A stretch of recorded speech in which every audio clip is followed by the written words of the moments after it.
وہ میرے اوپر بڑی رحمت کرے گا، وہ میرے لیے آسانیاں کرے۔ حضرت ابو الحسن رحمت اللہ تعالی علیہ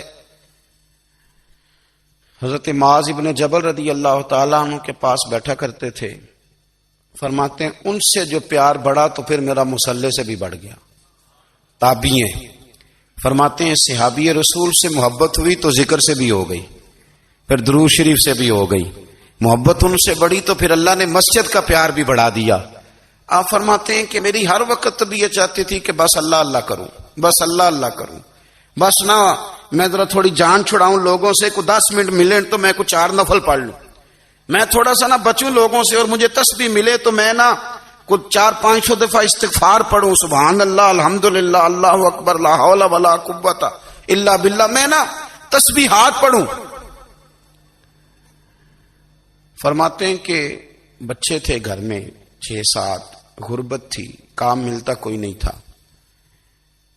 اور میں کام چور نہیں تھا، کام ڈھونڈتا تھا، پر اللہ کی قدرت کے کام نہیں ملتا تھا۔ فرماتے ہیں کہ میں نے ایک دن اپنی اہلیہ سے کہا کہ آج میں پھر جاتا ہوں کام ڈھونڈنے، تو میری بیوی بڑی فرما بردار تھی، پر اس دن نہ غربت کے ہاتھوں تنگ آ کے کہنے لگی آج نانا کوئی تو چیز لے کے آیا، تو مجھ سے بچوں کی بھوک نہیں دیکھی جاتی، یہ سب روگاں دا روگ محمد جس دا نام غریبی، کنڈ بلا کے لنگ جاندے نہیں دوست یار قریبی، آج نہ کچھ لے کے آیا تو میں بچے لے کے چلی جاؤں گی۔ شیخ فرماتے ہیں کہ میں بڑا پریشان گھر سے نکلا، پر میں نے صبح سے لے کے زور تک کام ڈھونڈا، کام ملا کوئی نہیں، تو میرے دل میں خیال آیا چلو کام نہیں ملتا تو اللہ اللہ تو کرے نا، چلو بندوں کی مزدوری نہیں ملتی تو رب کریم کی عبادت ہی کرتے ہیں۔ فرماتے ہیں کہ میں نے نا فرات کے پانی سے وضو کیا، نہر کے، شدید دھوپ تھی، ساتھ ریت تھی اور ریت تپ رہی تھی، میں نے اپنا رومال وہیں مصلی کے طور پر بچھا لیا، اور فرماتے ہیں کہ زور سے لے کر عصر تک نماز پڑھی، دھوپ بھی پورے زور پہ، پر میرے سجدے کا ذوق بھی پورے زور پہ۔ فرماتے ہیں سورج بھی چمک رہا ہے اور رب کی عبادت کا ذوق بھی پورے زور پہ، میں سجدہ کروں تو پھر میرا اٹھانے کو جی نہ چاہے۔ میرے استاد لکھا کرتے تھے، یہ ان کا شعر ہے، وہ کہا کرتے تھے مجھے سوز دے، مجھے ساز دے، اور مجھے نیم شب کا نیاز دے، دم سجدہ خود کو میں توڑ دوں، مجھے ایسا ذوق نماز دے، اور میں تیری بہار کا پھول ہوں، میں کھلا بھی ہوں تو تیرے لیے، مجھے میری شاخ سے توڑ لے، مجھے اپنی زلف کا ناز دے۔ بھائی فرماتے ہیں کہ عصر تک میں نے نفل پڑھے، دل ڈھلنے لگا، عصر کی نماز پڑھی اور میں وہاں سے چلا۔ اب میں جب نکلنے لگا تو دل میں خیال آیا کہ چھوٹی چھوٹی دیواریں ہیں گھر کی، بغیر کچھ لیے جاؤں گا تو بیوی دور سے دیکھے گی تو شور کرے گی کہ پھر خالی ہاتھ آ گیا ہے۔ کہتے میں نے اپنی اسی رومال میں جس پہ میں نے نماز پڑھی تھی نا، رومال میں کی آخی دے پنجابی جو صافہ کہتے ہیں، اسی میں نا میں نے کچھ ریت بھر لی کہ وہ دور سے دیکھے گی تو سمجھے گی کچھ لے کے آیا ہے، چلو جا کے اسے بتا دوں گا کہ آج پھر مزدوری نہیں ملی۔ کہتے ہیں وہ ریت لے کر جب میں گھر میں گیا تو پہلے بیوی دروازے پہ کھڑی ہوتی تھی، پوچھتی تھی خالی ہاتھ آ گئے ہو؟ آج میں نے دیکھا تو ہے ہی کوئی نہیں۔ فرماتے ہیں میں اندر داخل ہوا، سلام لیے، کونے میں نے وہ رومال رکھ دیا اور میں نے آواز دی کہ بھلی مانس کہاں ہو؟ تو وہ کہنے لگی آپ منہ ہاتھ دھو لیں، میں روٹی لے کے آئی۔ میں نے کہا روٹی کہاں سے آ گئی؟ یہاں تو کئی دنوں کے فاقے، تو کئی دنوں کی غربت ہے، یہاں تو اس گھر میں تو فقیری ہے۔ فرماتے ہیں کہ وہ روٹی لے کے آئی اور اس وقت کی جو موجودہ نعمتیں تھیں، سمجھ لیں سلاد، اچار، ہر چیز ساتھ لائی۔ میں نے کہا کہ بچے کہاں گئے؟ کہنے لگی وہ کھانا کھا کے کھیلنے گئے، آپ کھانا کھا لیں آ جاتے۔ کھانا اس نے چن دیا۔ میں نے حیرت انگیز لہجے میں ساری نعمتیں اپنے دسترخوان پہ دیکھ کر کے بیوی سے پوچھا یہ کہاں سے آیا کھانا؟ بچوں کو تو نے کہاں سے کھانا کھلایا؟ یہ سارا کچھ کیسا ہے؟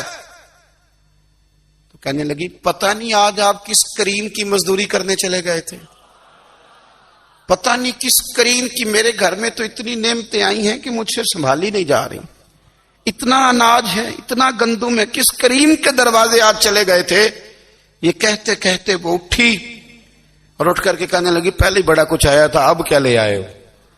اور جا کر کے نا اس نے وہ ریت والا رومال کھولا، کہنے لگے میں تو لے کے آیا تھا ریت، تو میرے رب نے اسے بھی سونے اور ہیرے بنا دیا تھا۔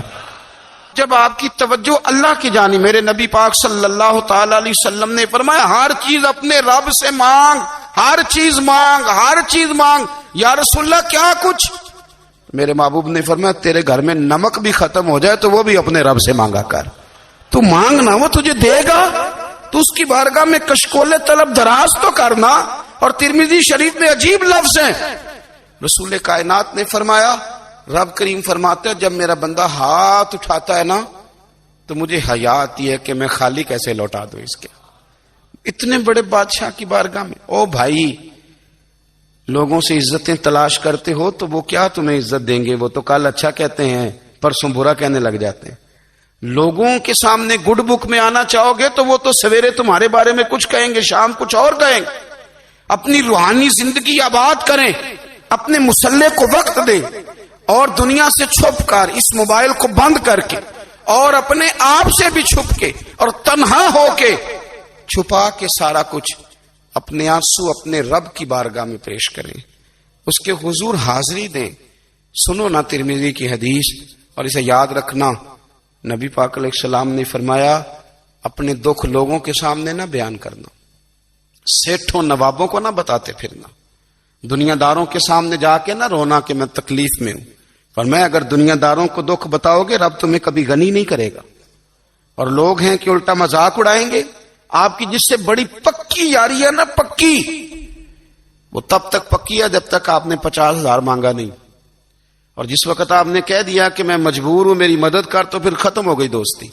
لوگوں کے تعلقات آپ کے ساتھ تب تک ہیں جب تک آپ ان سے کوئی ضرورت وابستہ نہیں کرتے۔ کریم محبوب فرمانے لگے بندوں کے سامنے دکھ نہ بیان کرنا، اللہ تجھے کبھی غنی نہیں کرے گا۔ تو اپنے دکھ اپنے رب کو بتا، تو دعائیں مانگ، تو اس کی بارگاہ میں حاضر ہو، تو اس کے حضور عرض کر۔ فرمایا اپنے دکھ اپنے رب کو بتا، وہ جلدی کرے یا دیر سے کرے تجھے ساری دنیا سے بے نیاز کر دے گا، تجھے کسی کا محتاج نہیں رہنے دے گا۔